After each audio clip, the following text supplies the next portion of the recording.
Bienvenidas y bienvenidos a Escritoras Ocultas.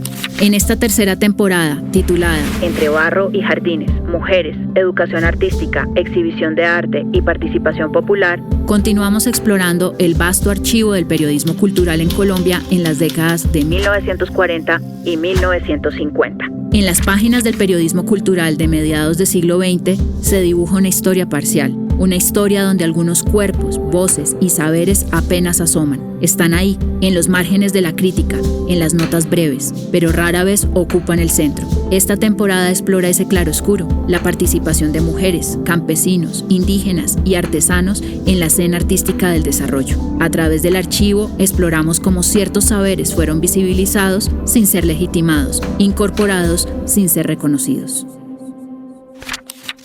Mirar, educar, olvidar. Prácticas artísticas campesinas y circuitos artísticos.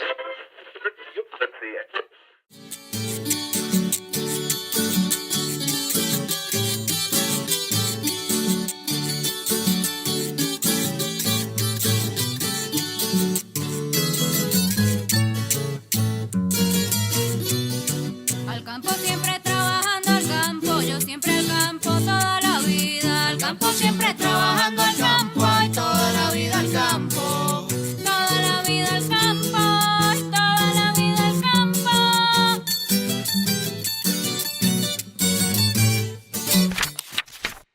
Escuchamos Toda la vida al campo.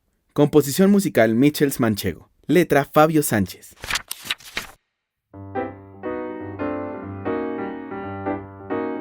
¿Qué se ve cuando desde la crítica se mira lo campesino?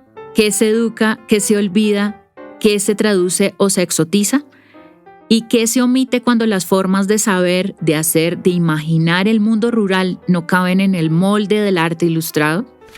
Este episodio es una invitación a leer los textos no solo por lo que dicen, sino por lo que construyen. A escuchar las palabras que nombran y a veces encasillan esas otras formas de creación. A preguntarnos, con cuidado, cómo circula lo campesino cuando entra al museo, a la crítica, al periódico o al archivo. En marzo de 1958, Emilia Pardo Umaña escribe un artículo para el periódico El Tiempo titulado Radio Sutatensa, Ministerio Campesino. Desde allí, la autora elogia el proyecto de educación rural promovido por las escuelas radiofónicas de Sutatensa. Para muchos sabrán que Radio Sutatensa es uno de los proyectos más importantes de educación que se llevó a las zonas rurales de Colombia. Ella lo llama una obra espléndida, un símbolo de progreso y afirma que representa, abro comillas, uno de los factores de optimismo más seguros ante el futuro de esta nación. Aquí Emilia Pardo Umaña no oculta su entusiasmo. Para ella, esta radio rural es, abro comillas nuevamente, uno de los ministerios, en realidad las escuelas son eso, el ministerio de los campesinos. Cierro comillas. Sin embargo, al ahondar en su argumento, en el texto, emerge una visión que es muy frecuente en todo el archivo y en varias de las críticas y de los artículos que hemos recogido, muy paternalista, profundamente ligada a la idea de un campesinado como una población en déficit de saber. La autora lo describe así y casi que con lástima, abro comillas. El campesino no sabe sembrar, el campesino no sabe cuidar su vaca, el campesino no sabe que las flores son un negocio, nadie le ha dicho que el aire viciado es dañino para sus niños y que los hombres y los animales no deben vivir mezclados. Cierro comilla. Estas frases no son simples observaciones, configuran un discurso sobre el campesino como sujeto necesitado de tutela, casi como menores de edad, como alguien que no puede vivir sin ser educado desde afuera, como alguien que, pues según Pardo Umaña, ni siquiera sabe por qué da las gracias. Abro comillas, otro apartado del artículo. Muchas veces he pensado cuando les oigo decir por allá, en sus tierras lejanas, que Dios la bendiga, su merced, muchas gracias. ¿Qué es lo que puede agradecer el campesino? Cierro comillas. Así, lo que en principio parece una celebración del campesinado y sus posibilidades de progreso, revela también una profunda desconfianza en su saber, en su experiencia, en su agencia, prácticamente invisibilizados. Desde la mirada periodística, el campesino es alguien que necesita ser salvado o enseñado a vivir por instituciones externas. Con todo y el entusiasmo de Emilia Pardo Umaña, también se alimenta de los números. Para este momento, ella en el artículo celebra que Radio Sutatensa alcance a más de 209.000 campesinos y que se hayan instalado 33.461 radioreceptores en todo el país. Para ella, esas cifras son prueba de una nación que invierte en el futuro. Abro comillas. No sé si sean suficientes 8,5 millones de pesos, pero en todo caso no es una promesa, es una suma ya destinada. Cierro comillas. La inversión estatal no es aquí un motivo de sospecha, sino una garantía de progreso. Lo que se juega en esta narrativa no es solo el alcance técnico de la radio, sino la posibilidad deseada y además casi redentora de transformar a los campesinos en ciudadanos útiles, conscientes, modernos, productivos, podríamos decir también, desde la palabra, desde la escucha y desde lo alto de una torre de transmisión. De acuerdo, y como lo habíamos mencionado en capítulos anteriores, recordamos que este podcast, al trabajar también sobre el oficio del historiador, somos muy conscientes de que el principal problema que enfrentamos como historiadoras es interpretar los discursos del pasado desde nuestras propias categorías. Es decir, que podríamos fácilmente introducir sesgos y prejuicios derivados de nuestro propio contexto y de nuestra época sobre la lectura que hacemos del periodismo cultural del pasado. Sin embargo, el objetivo acá, como insisto, lo hemos dicho antes, tiene que ver con el oficio del historiador en función de la escritura de la historia actual y de la metodología cuando estamos trabajando con fuentes. En su columna publicada el 24 de agosto de 1958, Marta Traba se detiene ante una obra del pintor manizaleño Alipio Jaramillo, titulada Campesino de Caldas, expuesta en la Biblioteca Luis Ángel Arango, en una exposición individual inaugurada a principios de agosto de 1958. El análisis que realiza es una pieza de crítica de arte profundamente centrada en lo formal. Marta Traba alude al uso del color, la composición y la línea, pero bajo esa mirada estética emerge un discurso sobre lo campesino que merece una lectura crítica, especialmente desde la emergencia de la historiografía del tiempo presente. Por eso referirme a ese cuidado del oficio de la historia del arte. Traba comienza describiendo la pintura como una escena barroca, crucificada por diagonales que organizan el cuadro. La figura de la campesina central y los niños forman un entrecruzamiento tremendo y abrumador, son los términos que utiliza. Dice que se transforma en una, abro comillas, materia dedicada de lleno a sus propios movimientos. Cierro la cita. Y aquí aparece un giro. Para Traba, estas figuras no representan una realidad social, sino una coreografía expresiva. Dice, abro comillas, al llegar el cuadro, el relato y la memoria realista pasan a un último término ante el vigoroso empuje de la invención. Fin de cita. Pero, ¿qué implica esto? ¿Qué significa que la representación de los campesinos pase a un último término? Traba afirma que los campesinos representados en la obra no están hechos para conmover ni solicitan piedad. Al contrario, dice, huyen altivamente del cartel de propaganda, ignoran el pliego de peticiones, no necesitan mirarse al público y lo mantienen a distancia. Fin de cita. Esta frase sugiere una nobleza estética, casi una purificación simbólica del campesinado, pero también borra la dimensión política de sus existencias, de sus luchas, de sus historias concretas. La campesina de Caldas, representada en el cuadro de Alipio, que invitamos a que en el momento en que nos estén escuchando busquen en la colección del Banco de la República, porque a propósito, esta obra ingresa de Alipio Jaramillo, será de las pocas que existe en la colección del Banco de la República, en septiembre del 58. La campesina de Caldas no habla, no exige, no grita, solo carga y se curva en silencio.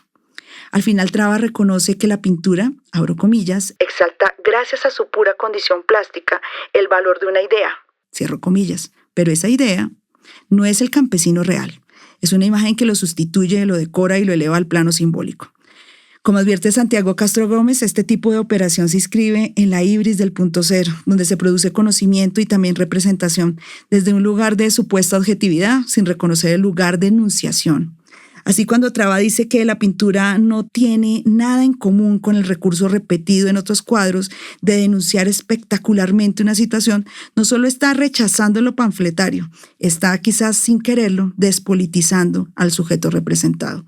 En la búsqueda de lo universal se pierde lo situado Y lo que queda, como el título de la obra, Campesinos de Caldas, es el campesino atrapado en su eterna carga, girando en la noria sin salida mientras el arte lo contempla desde la galería. Ya pues en el asfalto, vi pues que no podía vivir de las ciencias sociales. Sino de cualquier el cosa. órgano de la catedral. Pues, tampoco allá me atreví esta vez a entrar por allá, pero vi un aviso en la prensa de una compañía gringa que necesitaba un secretario bilingüe. Yo soy inglés y esta compañía, Winston Brothers, estaba construyendo la represa del Cisga, también la represa del Neusa y las obras de irrigación de Cuello en Tolima. Entonces me le presenté al gerente. Yo que yo sabía inglés bien, figúrate, desde Beowulf, desde el antiguo inglés todo me lo dominaba. Digo, no, pues muy bien. Entre como secretario. Me mandó entonces al campamento de la represa del Cisga. En la represa del Cisga había obreros que venían de Saucío y de Chocontá y de muchas otras partes. Y un grupo de ellos llegaron a ser como más amigos a través de encuentros en la tienda o tomando cerveza. Entre paréntesis, mi primera cerveza fue allí, porque yo, como venía del presbiterianismo, yo no podía eso ser un pecado. Pero allí, para poderme hacer amigo de los campesinos, me tocó empezar a tomar cerveza. Polita. La polita de la época. Bueno, todavía también había chicha en esa época, que era deliciosa. No sé por qué no se está haciendo. Deliciosa. Es. Entonces descubrí pues que allí en Saucío había un microcosmos muy interesante y para mí totalmente desconocido, totalmente. Figúrate, tierra fría, papa, trigo, ajo. Yo nunca había visto esas cosas. La única manera era entonces pues salir de mi trabajo los fines de semana, ir a Saucío a hablar con la gente, conocerla. Y así lo fui haciendo hasta que por último me adoptó una familia de Saucío. Bueno, yo al doctor Falsborda lo conocí en el año de 1951, cuando la construcción de la represa del Cisga. Él era empleado y yo estaba trabajando también en la empresa. Como sus propósitos era estudiar sociología, tenía que estar entre las personas del campo. Y él vio que la parte o el punto clave era estar conmigo para que yo lo llevara a una parte conocida y lo relacionara para poder conseguir los datos. Organizaba almuerzos comunales, inventó las películas que trajo de otros países en ese tiempo y unificó la gente. Entonces eran almuerzos laborables. Inició la construcción de la escuela, la demolición de la vieja y todo el mundo comenzó a trabajar. Entonces lo tomaron como un joven más de la vereda y empezó a llegar a la vereda y a hacer las visitas a la escuela y a conocerse con la gente y los mayores empezaron a desconfiar de él. Eso era un gringo que llegaba allá a hacerse de amigo y mirar a ver qué podía conseguir. Entonces empezó la desconfianza de todo el vecindario. Sí, la primera junta de acción comunal que hubo en el país fue la de allá, porque viendo las necesidades de la vereda, pues se pensó que había que haber unas personas como líderes, ¿no? Y estos líderes tenía que ser una junta donde las personas se iban a comprometer a trabajar en la comunidad y por la comunidad. Escuchamos Orlando Falsborda, entrevistado por Alfredo Molano, en el programa Historia de Vida Universidad Nacional, 1995.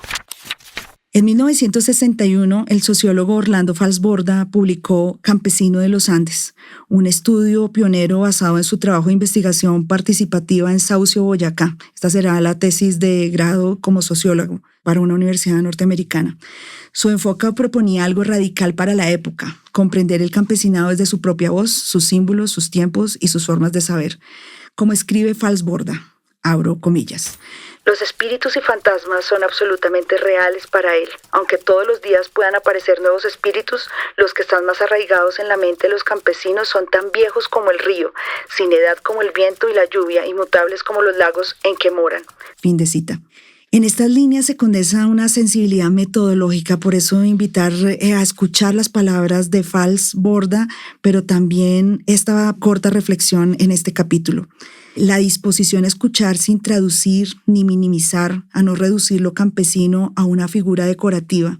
Mientras Falsborda busca comprender desde dentro, desde los relatos y prácticas de los campesinos, el discurso crítico sobre el arte campesino en el circuito cultural dominante se formula desde un lugar de exterioridad. Al respecto, volver a una mención de la pintura Campesinos de Caldas, que es la única que resalta la crítica Marta Traba respecto de una exposición en que habían otras muchas pinturas, que el texto de catálogo de esta exposición escrito por el artista Alipio Jaramillo precisamente está pidiendo que el tipo de crítica que reciba esa exposición, está esperando, anhelando, su escritura es casi que como un anhelo, que reciba un tipo de crítica no formalista, sino que ubique al pintor como un hombre arraigado a su contexto. Volviendo sobre esta mención a la metodología de Falsborda, nos preguntamos cómo fue leído, descrito y presentado el arte campesino cuando ingresó al circuito del periodismo cultural en Colombia, qué palabras eligieron los comentaristas para hablar de un artista que venía del campo. En este segmento analizamos el artículo de Andrés Pardo Tovar, un artículo que publicó en Lecturas Dominicales del Tiempo del 2 de agosto de 1964. Nos vamos un poco más allá de los límites de años que nos hemos puesto para esta tercera temporada porque merece la pena. El texto está dedicado al tallista boyacense Juan de la Cruz Saavedra, un artista campesino cuyo relato biográfico y proceso creativo son construidos desde una lógica de desplazamiento y, palabra complicada, descubrimiento. El artículo narra su paso por una finca rural al centro urbano de Cali y su contacto con instituciones culturales. Abro comillas. Alguien lo descubre y le aconseja que haga conocer sus tallas en la Escuela de Bellas Artes anexa al Conservatorio de Música. Fin de cita. Este gesto de descubrimiento reproduce un modelo de legitimación vertical en el que el valor del arte campesino debe ser certificado por instituciones urbanas ilustradas. El verbo descubrir, cargado de una tradición colonial de nombrar y validar al otro, ubica al artista en una posición de pasividad inicial. Su talento no se reconoce desde su práctica, sino cuando es filtrado por la mirada ilustrada. El discurso construye a Saavedra como un sujeto que se mueve entre dos mundos. Por un lado, el de la ciudad y el arte, por otro, el de la vida rural, que él reivindica constantemente. Así, abro comillas, aquí llegué, casi desnudo y con las patas sucias. Ahora estoy calzado, pero no quiero dejar de ser campesino. Fin de cita. La tensión entre movilidad social y fidelidad a lo campesino se expresa en la forma en la que el artista articula su práctica. Abro comillas. Yo prefiero seguir como he venido, haciendo lo que se me ocurre y lo que me dicen las raíces. Fin de cita. La raíz en este relato cumple una doble función. Es el material escultórico y al mismo tiempo el lugar desde donde se produce sentido. El artista dice, abro comillas, lo que yo busco en las raíces son las figuras que ocultan. Lo mío son ideas y cosas de campesinos. Fin de cita. Aquí se revela una lógica del hacer que no se remite a cánones académicos, sino a una sensibilidad situada, enraizada en la experiencia y el entorno. Sin embargo, el texto tiende a naturalizar esa relación, como si el arte no tuviera mediación cultural, sino una conexión directa y espontánea con la tierra. Uno de los recursos más significativos en el texto de Pardo Tovar, que invitamos a revisar, es un texto muy amplio de lecturas, completa la página de Lecturas Dominicales. Además, con las fotos, una de esas fotos es la que ilustra la portada de este capítulo. Es su referencia a las mandrágoras, una imagen que introduce al inicio del artículo para aludir a la relación del artista con la tierra. Las mandrágoras en la tradición europea son plantas con forma antropomórfica a las que se les atribuían poderes mágicos. En el contexto del artículo, la figura de Saavedra parece asimilarse a esa raíz. Abro comillas. Al fin de cuentas, ¿no es él mismo una mandrágora que elabora en la sombra húmeda acunado por la música de raíces? Cierro comillas.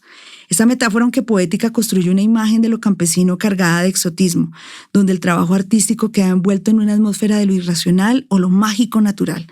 La metáfora no nombra, sino que enmarca, transforma la obra en símbolo de la cultura en naturaleza.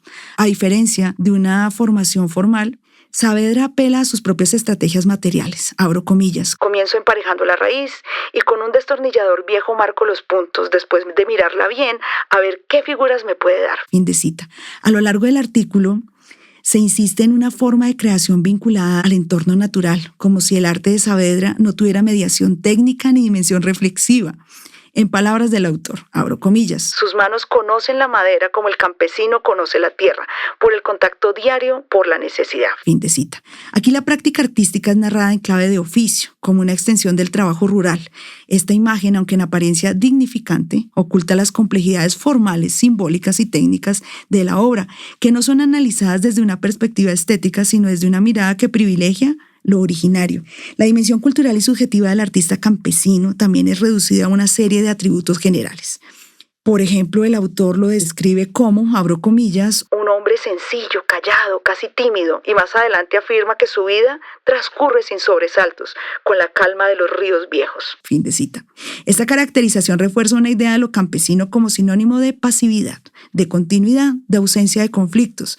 Se trata de un discurso que estetiza la figura del campesino, lo convierte en símbolo antes que en sujeto. La obra se vuelve así parte de una narrativa de la tierra más que del arte. Por eso nos llamaba tanto la atención también confrontar esto con la metodología de Falsborda, pensando en los años tan complejos de violencia que están sufriendo los sectores campesinos en este momento.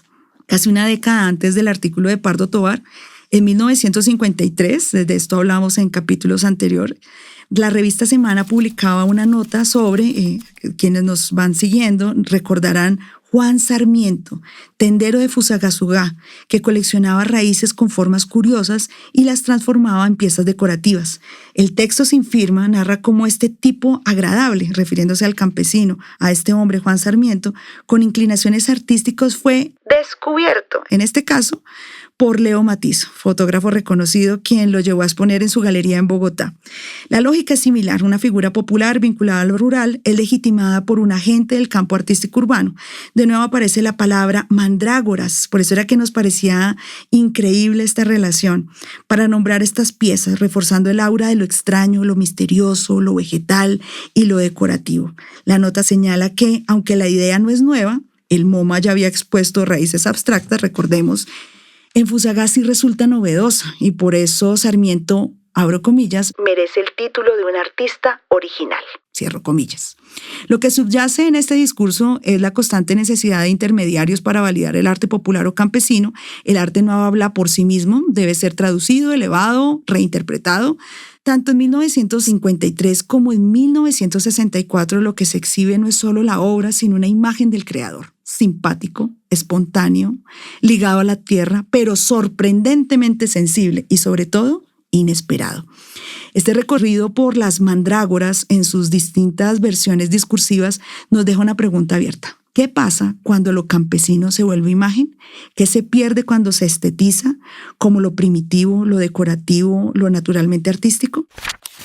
Nos gustaría aquí hacer como una mención a una mirada que es bastante diferenciadora y sumamente crítica, y es la mirada que nos ofrece Casimiro Eiger. En el compilado de sus intervenciones de radio, de crónicas del arte colombiano, hay 3 referencias de las cuales quisiera hacer mención. La primera, del 12 de enero de 1951, en el programa Exposiciones y Museos de la Radiodifusora Nacional, titulado Monos de la Mesa.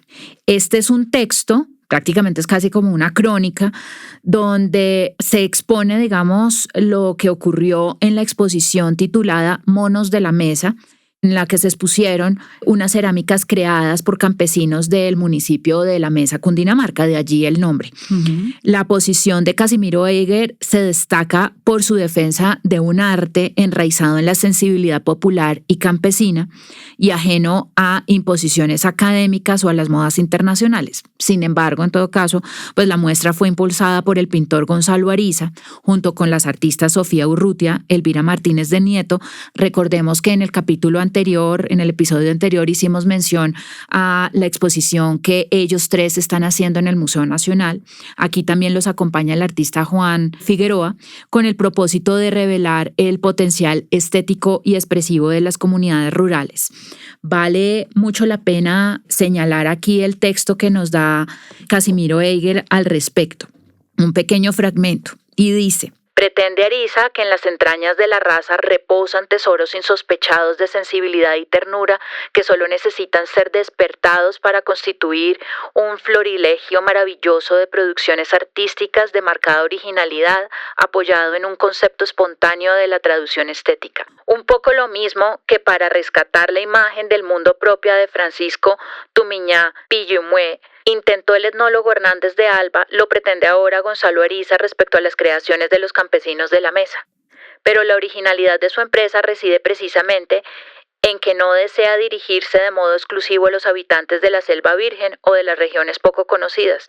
Por el contrario, afirma que el experimento pueda realizarse en cualquier lugar, en una comarca indistinta del país, aún más contaminada en apariencia por los influjos niveladores de la civilización mecánica, pues en todas ellas, bajo la capa igualitaria de las costumbres urbanas y la indiferencia estética que éstas suscitan, vive y palpita una chispa de sensibilidad popular que solo guarda una ocasión favorable para surgir y realizarse. Cierro comillas. Se define que el arte verdadero puede surgir en cualquier rincón del país a lo largo de esta intervención de Casimiro Eiger, incluso en esas zonas influenciadas por la modernidad, porque bajo la apariencia urbana aún laten ciertas formas de sensibilidad popular. Se resalta también la cerámica no solo como una manifestación decorativa y funcional, sino como una verdadera forma de arte, así lo califica Eiger. Las piezas no son solo artesanías folclóricas, lo menciona así, para el turismo, sino obras estilizadas, profundamente expresivas, que revelan una percepción estética innata en el campesino creador.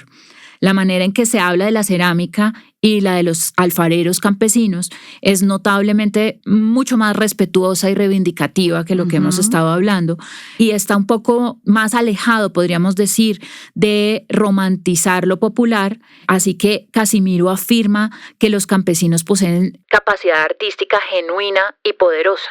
La cerámica en este contexto se presenta como una vía privilegiada para canalizar esa sensibilidad. Los otros dos textos de Casimiro Eiger hacen referencia a reflexiones sobre el folclore. Él tiene 2 entradas en su programa de radio sobre este tema. Aunque, digamos, la concepción del folclore nos lleva, digamos, a seguir otros hilos dentro del archivo y otras pistas que trabajaremos mucho más adelante, seguramente en otras temporadas, porque esto sí que tiene de largo y de ancho. Es interesante mencionar aquí, y con todo, digamos, el contexto que hemos venido hablando, un apartado de Casimiro Eiger sobre el folclore y el Museo de Villa de Leyva, el 20 de agosto de 1953. En él menciona lo siguiente, abro comillas: en esos tiempos, el esfuerzo modesto de un artesano da testimonio, al igual que de las más altas creaciones del espíritu o del arte, del aliento plasmador del hombre, sin que entre la producción humilde y la obra genial medie otra diferencia que la que va a una existencia simple pero ordenada y fecunda, a la fuerza disciplinada de la mente sometida al designio superior de Dios. Ambas nacen del caudal inagotado, de la inspiración popular, entendiendo lo popular, lo que aplica a todo el pueblo y a las distintas manifestaciones de su vida, y no solo a la clase más baja y desvalida, y cómo es una la fuente de energía, resultan incomprensibles y permanecen ahí aún, sin realidad las divisiones que marcan luego las épocas de decadencia, cuando se concibe el arte como producto de unos individuos especializados y distantes de la sociedad, quienes trabajan para una clase especializada también de aficionados, llamados minoría selecta, y orgullosos de serlo exclusivamente. Y el arte del pueblo, apartado de su corriente principal, se estrecha entonces cada día hasta no reflejar sino las necesidades más inmediatas y el alma ingenua del campesino, convirtiéndose en lo que solemos determinar con la palabra fea y neurológica, el folclor. Cierro comillas. Mi nombre es María Isabel García. Es acá la vereda Tuaté Bajo. Este es el camino que llega a mi casita. Se titula El Resbalón. Yo elaboro toda clase de cerámica en barro. Estas son barrajitas, estas son cazuelas, estas son ollitas soperas. Vea, acá es donde se pisa el barro. ¿Con qué se pisa el barro? Con este. ¿Esto qué se llama? Un pisón de madera. Vamos a hacerles una mucra pequeña, una guatera. Una edad de 4 años yo ya iba con mi hermana hasta la mina a llevar la palanca con que se sacaba el barro. Esto viene de mucha tradición muy antigua. Antes todo el mundo la hacía. Ahorita no hay sino 2 loceras. Con este oficio le pude dar estudio a mis hijos, a todos. Y esa soy yo. El que quiera venir a aprender, pueden venir y me dicen cuándo, qué días, y con el mayor gusto yo les puedo enseñar. Vea, ¿quiere que le cuente un cuento? Me invitaron a las coplas y a echar coplas. Y el saludo era de coplas, todo en forma de coplas. Y sabe que me gané el concurso. ¿Te ganaste un concurso de coplas? Sí. ¡Wow! Esta noche voy a verte, tenerme sí de cenar, pero en un ollite de barro que no me vaya a tiznar. Qué bonito este muchacho, se puede querer sin asco, que le bailan sus ojitos como aguardiente en un frasco. Perdón. Como antes no había cerveza a la hora, no era chicha, ahí de la iglesia para allá. Es que yo sí, de verdad le digo, porque yo alcancé a conocer un poquito. Ahí de la iglesia para atrás, eso eran las chicherías. Y eso llegaban, los mayores llegaban y cogían una totuma, y así. Pedían una tutumada y todos se sentaban alrededor. Y bueno, siga. Tomaba usted y se tomaba el resto. Y ellas se iban hasta que se acababa. Y cada cual pedía una totumada. Se agarraban, hijo de pucha. Y se daban unos 3 mangazos, el que era más guapo. Y en esa época sí había cárceles. Y yo tuve allá. Y eso, si quiere, le cuento. Escuchamos la voz de doña María Isabel García, alfarera de Tuaté. Hoy tenemos la fortuna de tener aquí con nosotras en el estudio a Manuela Bella, del colectivo Ojo de Agua, quien muy generosamente nos está regalando de su tiempo para esta pequeña entrevista. Hola Isabel y hola Paula, gracias por la invitación. Sí, Manuela, muchísimas gracias por venir. Nosotras hemos planeado unas preguntas como para que vayamos dirigiendo la conversación, pero estamos abiertas a si tú quieres también plantear algún comentario o alguna precisión específica. Entonces comenzamos para quienes nos escuchan preguntándote ¿quiénes son Ojo de Agua? Sí, bueno, pues Ojo de Agua es un colectivo artístico del departamento de Boyacá. Nosotros hemos desarrollado proyectos y en colaboración con 2 veredas principalmente. La vereda Tocogua, que es de donde somos, ella está ubicada en Duitama, y la vereda de Tuaté, que es una vereda del municipio de Belén. Digamos que en la vereda Tuaté nosotros somos aprendices de unas mujeres alfareras de una tradición con el barro milenaria, ¿no? Desde antes de la colonia.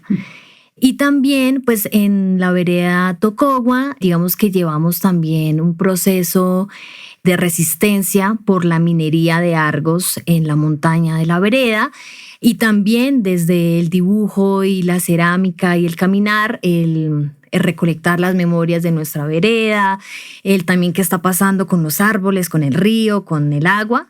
Y nos interesa como colectivo reconocer, investigar y activar como estas prácticas campesinas que están desapareciendo.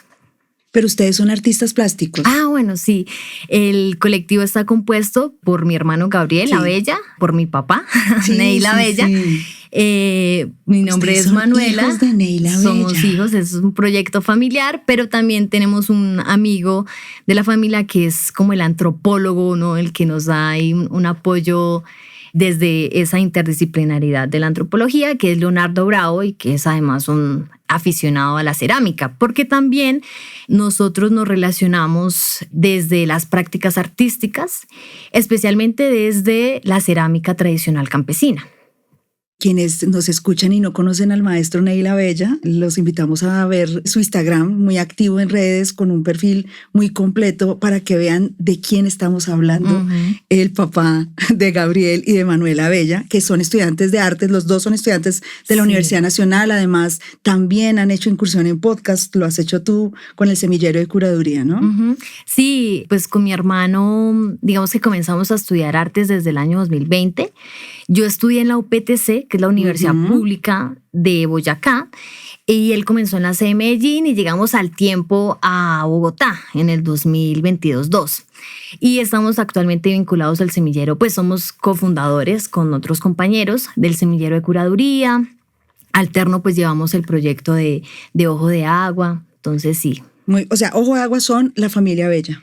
Sí, empezamos en 2021 con mi hermano solamente, era un proyecto como de los dos en relación a la gráfica y al muralismo comunitario, pero ya se fue expandiendo y ahorita la mayoría de proyectos los trabajamos junto con mi papá, que además él pues tiene un taller artístico, ahorita pues como que podemos hablar un poco más de eso, como de esa influencia, pero pues él ya tiene una trayectoria grandísima, entonces ya somos como un equipo de artistas y de familia. ¿Y por qué el interés de hacer colectivo en familia? Bueno, primero porque digamos que lo colectivo siempre ha estado presente más desde un interés como que de pronto esa es la práctica artística que nos interesa también, ¿no? O sea, en Boyacá poco se trabaja colectivamente entre artistas. O sea, de hecho, como en muchos otros lugares, pero pues yo voy a hablar situadamente desde Duitama a Boyacá, el gremio artístico es muy complicado, es también muy precario y en esa precarización pues todos contra todos peleando por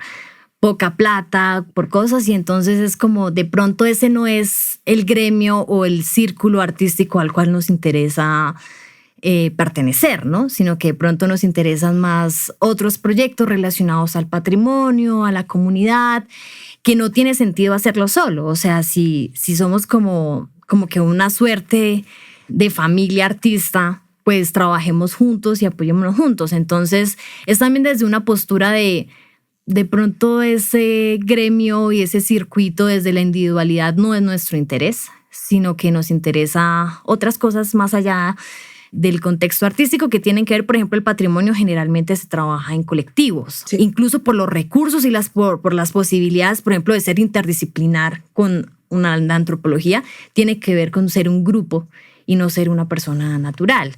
O incluso proyectos curatoriales tiene que ver con trabajar en comunidad y con trabajar varias personas.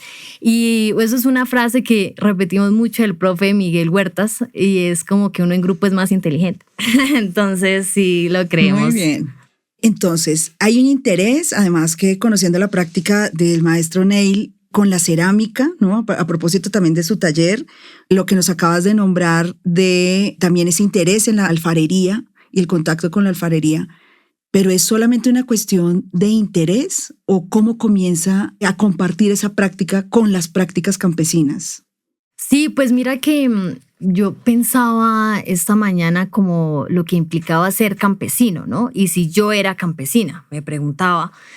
Y para llegar a esa respuesta, pensaba como que igual ese interés por las prácticas campesinas vienen desde una herencia familiar. Porque mi abuela, la madre de mi papá, y bueno, igual los papás de mi mamá también fueron campesinos, pero ella tiene una historia muy particular y es como son 5 mujeres muy jóvenes que se crían en la vereda, y así como dicen, nacido y criado en el mismo potrero, un poco, o sea, en la vereda Tocogua, pero son 5 mujeres rurales, o sea que toda su vida mi abuela sembró, tuvo su ganado, sus hermanas también, algunas sí se fueron, otras no, pero ellas tuvieron un capital cultural muy rico. Entonces es una historia particular de mujeres rurales, pero que leían mucho, tenían un ejercicio de escribirse cartas. La tía de mi papá, que fue como su segunda mamá, fue una dibujante muy buena, aunque ella se manifestó siempre y siempre fue una costurera. esa influencia de las revistas de esa época de moda influenció en su dibujo. Entonces mi papá crece con, digamos, ese legado de mujeres escritoras, lectoras, dibujantes, muy sensibles. Nosotros hemos leído los diarios de ellas, que son como el año 53, donde se dejan cartas viviendo en la misma casa. ¿Qué tal? En donde ellas hablan, por ejemplo, de las estrellas, de la hormiga pasando por la hoja. O sea, una cosa que yo ahorita estoy leyendo Frankenstein por una cátedra que hay en la universidad y me recuerda mucho a mi abuela. O sea, de cómo escribe sobre el paisaje, incluso sobre, o sea, no sé, uno podría hacer un análisis de lo sublime y de lo romántico, del romanticismo leyendo sus diarios. Entonces hay una sensibilidad particular que obviamente también tiene que ver con que su abuelo viene a Bogotá, crea una empresa, sus hermanos sí estudian en la universidad. Ellas nunca salen, las mujeres no, pero mi abuela estudia por correo fotografía en Argentina. Entonces sí, pues nada es de la nada. ¿Cuál es el nombre de ella? Mi abuela se llama Lina González. Y la dibujante de la familia era Cecilia González, le decíamos Chilita. Entonces ahí ya hay una riqueza sensible, artística, que nunca salió pues a la luz, ¿no? Como igual, lo que les digo, igual siempre estuvo muy ligado a el sembradío, a las vacas y también pues unos problemas de que cuando ellas eran pequeñas, tener tierra era tener dinero, pero luego ya viene el tema de la industria y tal, entonces ya tener tierra no es suficiente, problemas económicos, y mi papá se cría ya en un estado en donde la escasez económica es bastante grande, pero él dice como me criaron igual con mucho amor, sin nada, pero con mucho amor. Luego él entra a estudiar artes a la UPTC a inicios de los 90, cuando comienza recién iniciando el programa de artes plásticas de licenciatura que estaba en la UPTC, y él en un momento tiene que decidir si soy campesino y sigo sembrando la tierra o si me dedico al arte. Entonces es una decisión crucial, ya con 4 hijos, con su esposa, con todo, y él decide el arte. Y él ya deja de sembrar la tierra. Sin embargo, hemos vivido toda la vida en la misma casa de mi abuela y hay como estas prácticas incluso desde la comida. Entonces ahí yo me preguntaba, bueno, mi papá me decía, nosotros somos agrodescendientes, ¿no? Como que hasta donde, y él me dijo, hasta donde su hermano él alcanzó a sembrar, mi hermano mayor. Desde ahí yo no, o sea, sembré maíz hace poco, pero es una cosa para nosotros.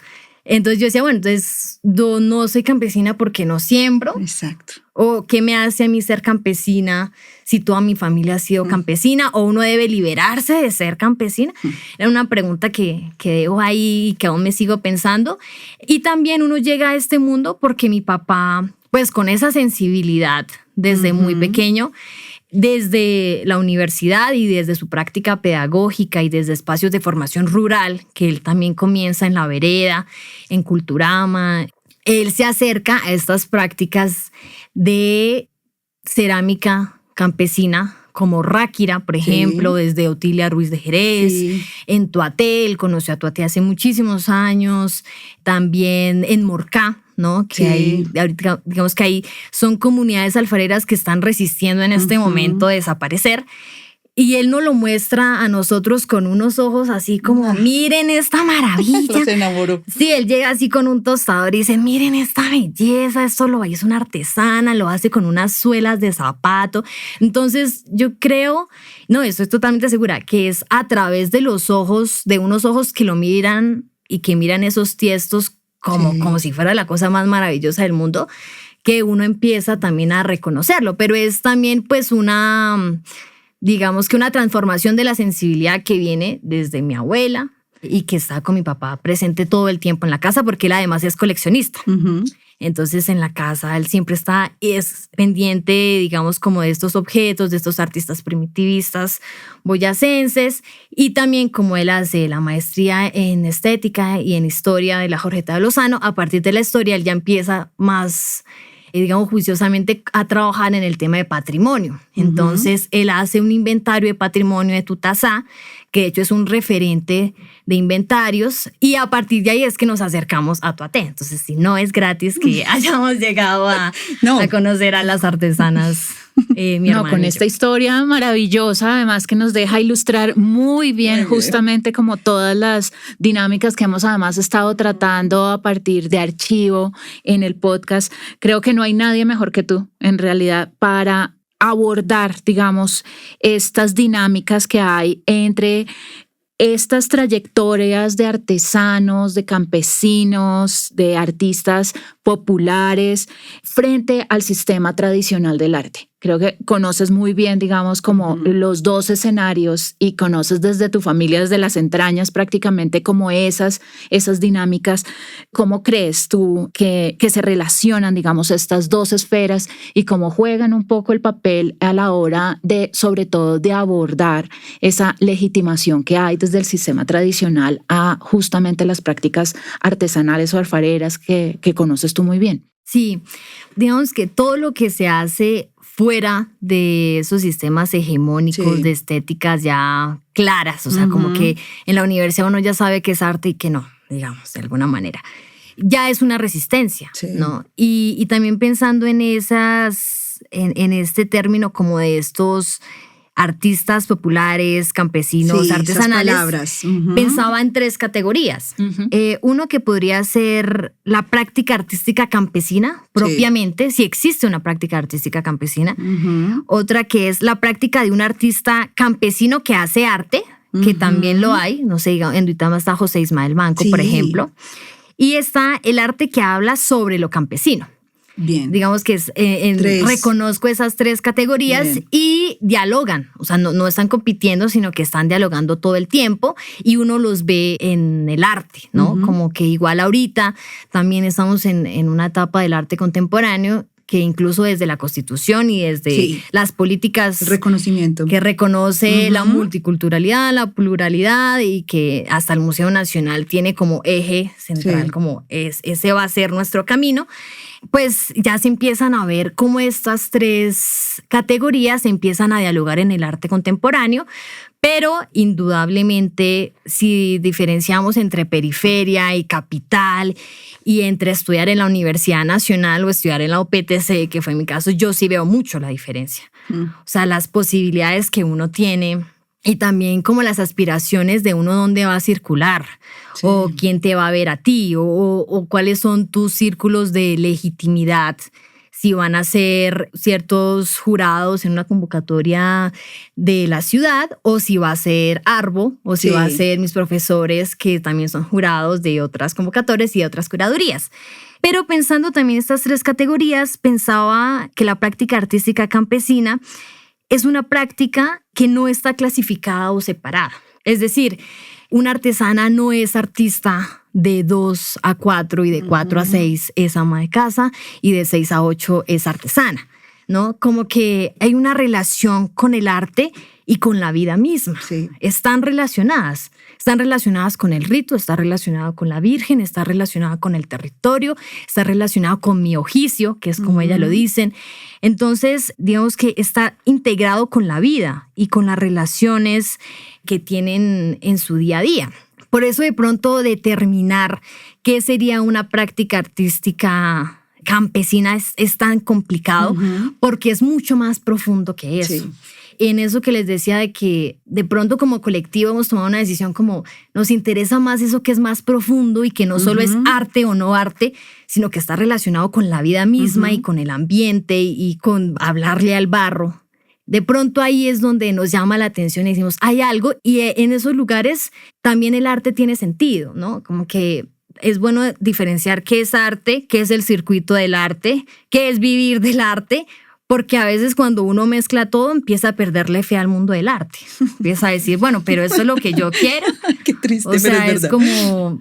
Sí, ¿será que yo como duitamense, una vereda, estando aquí en Bogotá, voy a tener algún lugar en el circuito del arte en Bogotá? Pero voy a toda y digo, aquí es donde tiene sentido, porque también el arte logra que estas prácticas campesinas están desapareciendo. Y a veces pensamos que es en la posibilidad del arte y de esas gramáticas y de esa cuestión de generar reflexión, de pensarse más allá de la utilidad de un producto artesanal, pensarse el gesto, pensarse el ser haciendo, que tiene sentido. Entonces decimos, bueno, puede ser que el arte incluso, no tanto que pueda salvar como el gran salvador, pero sí le pueda dar un nuevo espacio a estas prácticas artísticas que ya no están teniendo sentido en una vida cotidiana, utilitaria, porque, por ejemplo, yo nací de grande, ya no se usa porque nadie está sembrando, ¿no? Entonces siento que el arte ahí tiene una potencia. O, por ejemplo, el trabajo de María Cano, que es una artista que ella aprende de las prácticas de mujeres de Juana Sánchez, desde su hacer, ¿no? Y ella desde su práctica y desde su hacer dice, esto es especial, y de pronto ella lo mira como ellas no lo miran, pero también porque la academia a uno le enseña eso, y eso es algo positivo también. O sea, la academia a ti te está diciendo, hay unas prácticas y hay un hacer, y ahí hay una potencia, ¿no? Porque eso hace parte del arte contemporáneo. Sí, para bien y para mal. Para bien y para mal. Entonces, uno llega con esa mirada donde las alfareras, y ellas no lo ven así. Ellas dicen, ¿pero qué? O sea, ¿por qué me va a hacerle muñequitos a las ollas? O sea, ¿qué le pasa? O si esto no sirve, ¿para qué lo hago? ¿No? Porque todo está relacionado con una funcionalidad, pero no una funcionalidad en mal sentido, sino una funcionalidad de sentido de vida, de que lo necesito.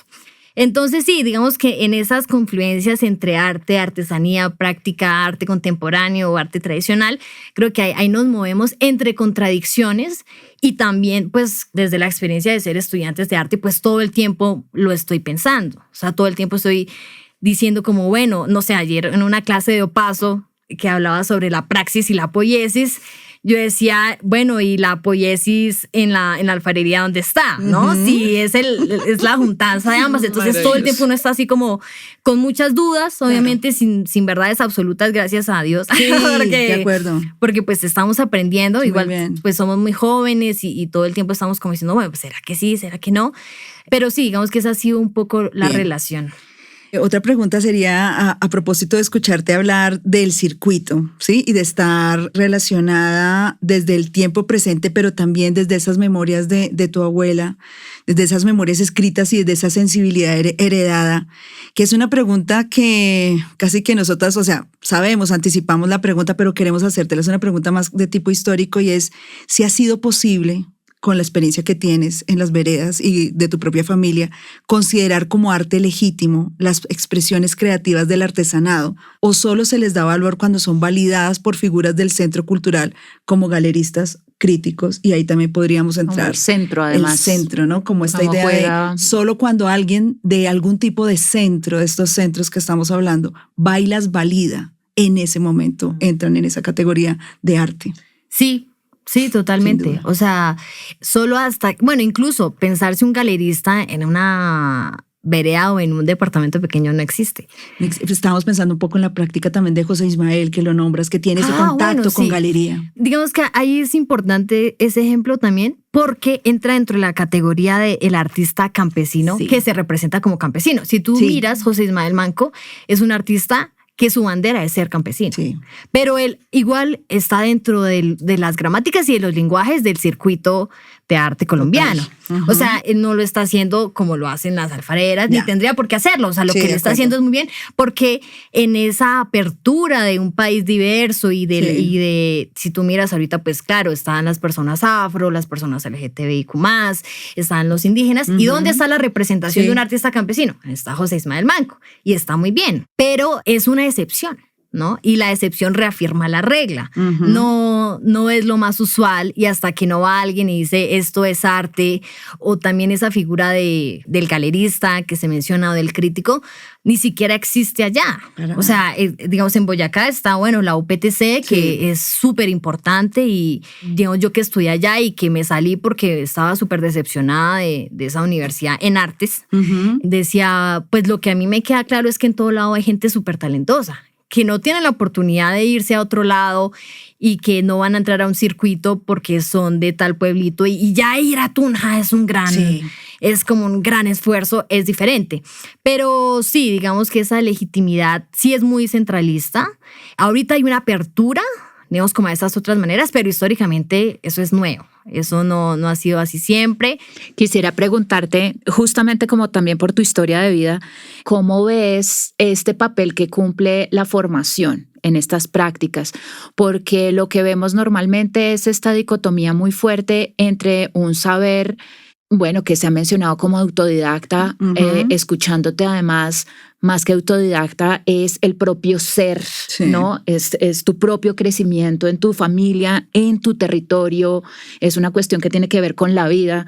No es autodidacta, sino que es una cuestión propia del ser frente, digamos, a estas dinámicas que parten de esa legitimación también, que pasan por la universidad, que tú lo acabas de mencionar, lo has mencionado durante todo este tiempo, y es justamente como que hay estas dinámicas, ¿no? De un mundo y el otro. ¿Cómo ves un poco esa valoración o crees necesario que se pase por ese título universitario? ¿Cómo ves esto en las dinámicas artísticas actuales?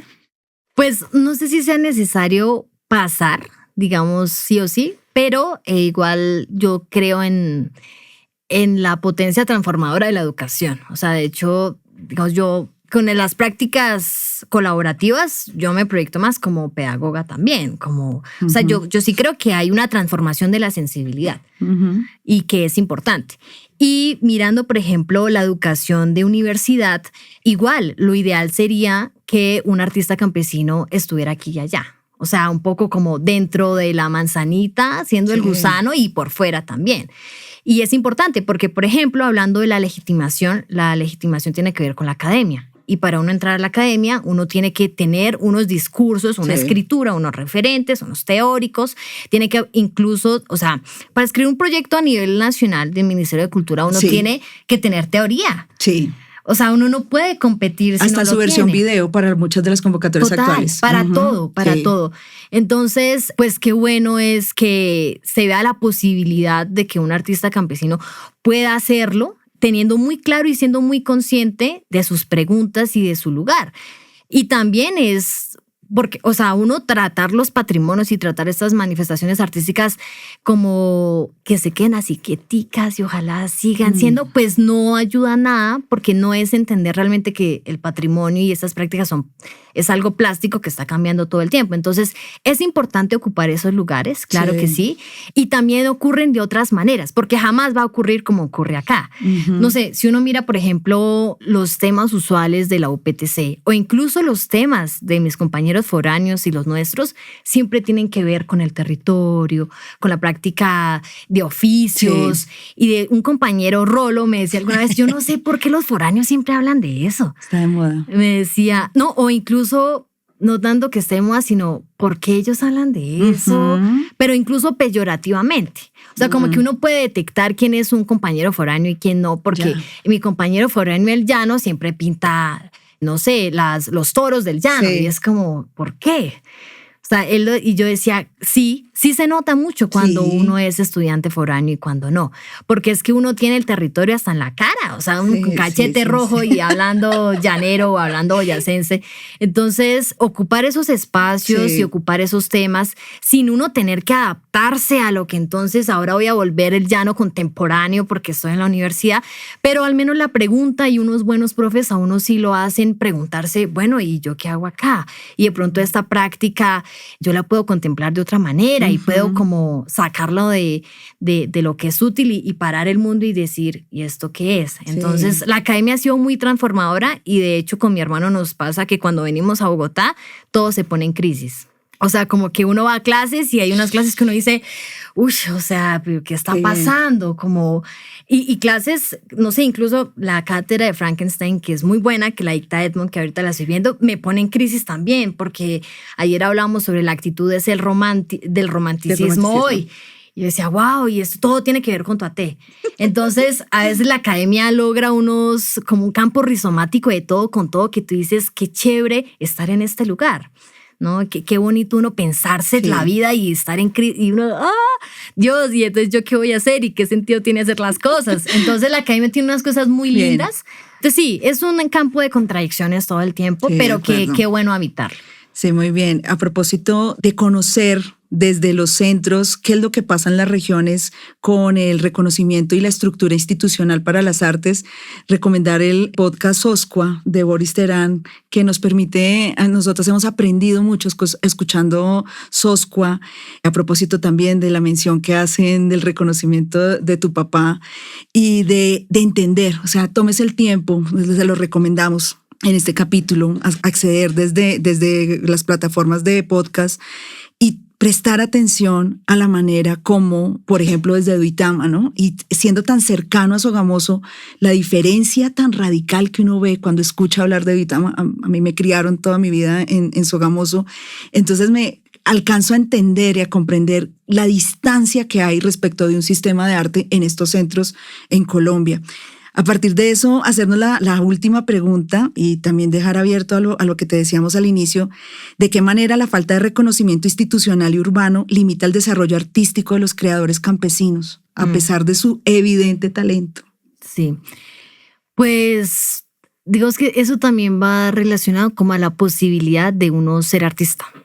O sea, si yo veo que nadie, que eso no se reconoce, porque uno, igual el arte también necesita, o sea, uno necesita ser reconocido por algún grupo, sí, ya sea patrimonialista, sea la gente de mi vereda, lo que sea, pero si uno contempla que ese mundo no existe, pues las posibilidades se cierran. Entonces, sí, yo creo que ese reconocimiento ayuda a que uno contemple que el arte es una posibilidad de vida y que el arte en esa posibilidad de vida genera reflexión, genera transformación, cambia el mundo. Yo puedo ayudar a mi vereda, o sea, que digamos que mi sentido de vida va más allá de solamente sobrevivir, porque lo que les decía, las prácticas campesinas están en crisis, estamos en un mundo de extinción donde no hay jóvenes en las veredas, no hay sembradíos, las casas de adobe tú visitas Tuaté y la mayoría están abandonadas, la urbanización está llegando, está aquí a la puerta de la vereda, entonces es como que también tiene que ver con la sostenibilidad, ¿no? O sea, ¿quién de vereda decide ser artista? Habiendo tantos problemas económicos, teniendo que sobrevivir, teniendo que trabajar en el páramo recogiendo papa, teniendo que dejar el barro.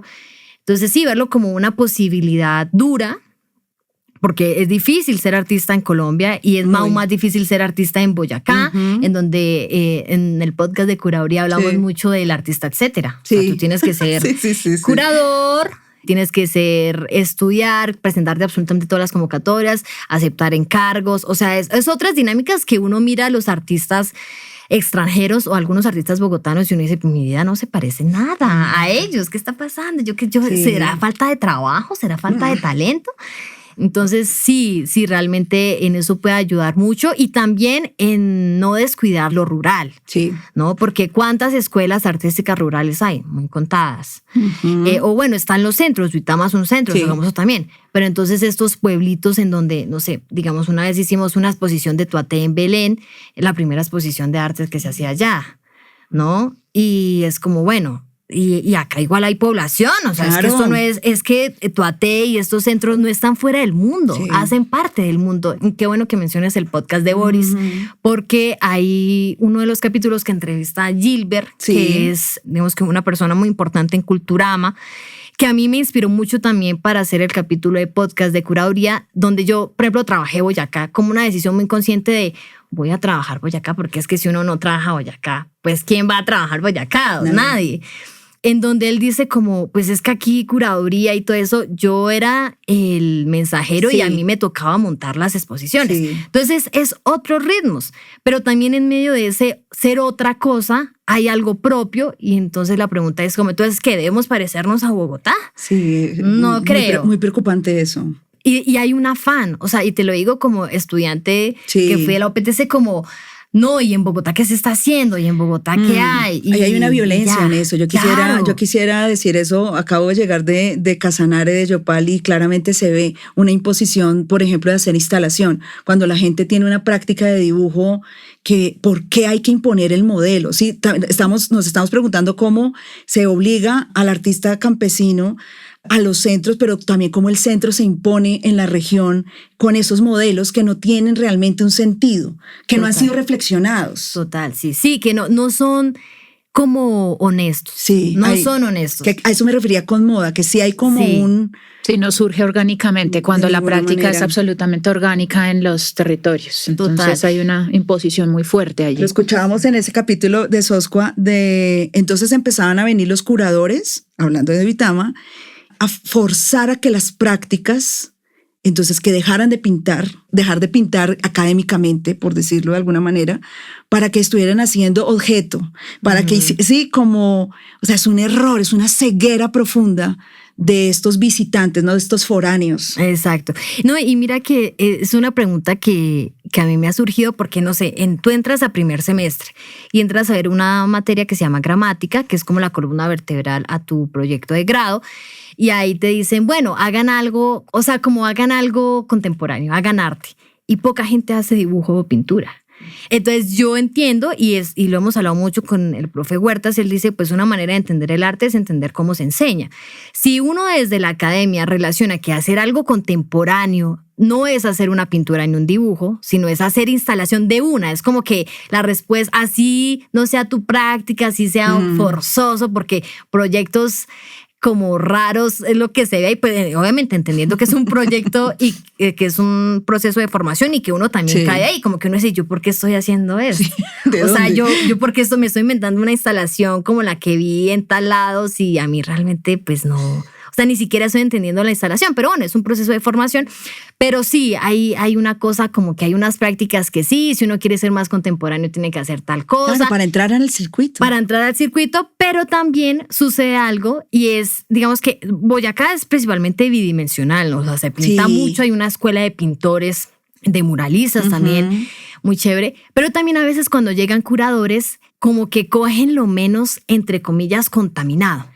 Entonces se va al otro extremo, es como, no, esto que está, digamos, anatómicamente mal, que es como lo más original, y entonces también se tiende como eso de la folclorización que estaban hablando, y como, no, lo más puro, busquemos lo más puro, y entre artistas uno queda, pero pues no se miran el trayecto de cada persona, la investigación, la pregunta, como unas cosas que son muy honestas, porque pues sí, detectar la honestidad es difícil, pero sí, a veces ha pasado que llegan, entonces no, lo más puro, lo mejor, la pinturita más precaria, lo que parezca más ingenuo, más primitivo. Lo que parezca más ingenuo, más primitivo, eso es lo que está bien. Entonces también, digamos, entre el circuito uno dice, pero no, tampoco se trata de eso. De acuerdo.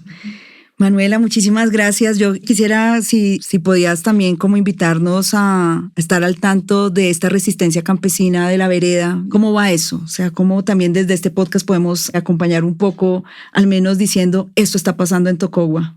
Bueno, sí, tanto en Tocogua como en Tuaté. Bueno, la invitación es, nosotros intentamos siempre estar sacando proyectos. Como les mencionaba, somos combodependientes, un término que me enseñó ayer un amigo, para lograr generar espacios gratuitos para que la gente vaya, para que conozca la vereda, para que a través de la práctica artística de cada persona se pueda aportar algo a la vereda. Digamos, en Tocogua pues está una resistencia y estamos en la lucha de un litigio estético y sensible por la afectación de la montaña. También los sauces, tanto en Boyacá como en Cundinamarca, se están secando. Los vi. Entonces hicimos un ejercicio de contemplación del dibujo y es como, bueno, venga, algo está pasando. O sea, estamos normalizando que todo se está destruyendo ahorita. Pero una manera de aportar es también desde lo interdisciplinar, puede ser, por ejemplo, ¿dónde están los biólogos? O sea, ¿dónde está? ¿Qué está pasando? Claro, a veces la pregunta de la imposibilidad del arte, ¿no? Es como, bueno, ya lo contemplamos, está aquí la pregunta. Pero y siempre un poco el colectivo es, bueno, ¿y qué hacemos? O sea, ¿qué hay que hacer? Como, ¿qué falta? ¿A quién llamamos? ¿O cómo podemos ayudar más activamente? Es un poco esto de no separar el arte de la vida, sino que la vida está relacionada con todo, con el agua, con el territorio, con mi vecino, con los árboles, con la montaña. Y en Tuaté, pues digamos que han habido personas muy interesadas, por ejemplo, María Cano, la profe Denise, también desde la cerámica, de empezar a divulgar y a reactivar estos oficios. Eso ha sido muy bueno y pues desde el colectivo igual siempre estamos muy abiertos a a que inviten a las alfareras, a que vayan a Tuaté, a que organicemos cosas para tanto ayudarles económicamente, porque es una población de pobreza extrema, ¿no? Que está olvidada por el Estado y que a nosotros también nos queda muy pesado. No pueden. Pues no, es que ni siquiera podemos con nosotros. Sí, entonces, no es. Desde cualquier manera, desde generar proyectos también con una conciencia y con una ética de cuidado, ¿no? Porque lo que les mencionaba, que entonces las cosas se ponen de moda y entonces todo el mundo quiere, y es como no, pues hay unos tactos y hay unos ritmos y el campo tiene otros tiempos. Entonces no, nada, como estar a disposición, estar pendiente de las actividades, y siempre estamos abiertos a cualquier propuesta y a que ayudemos a las alfareras también en todos los sentidos. Manuela, muchas gracias. Ha sido un verdadero placer, un honor para nosotras además escucharte. Invitar a todos los que nos escuchan a que sigan a Ojo de Agua, a las actividades que ustedes realizan. Muchísimas gracias, de verdad. Ha sido maravilloso tenerte y escucharte en nuestro podcast, y por supuesto que cuenten siempre con Escritoras Ocultas. No, muchísimas gracias. Gracias a ustedes.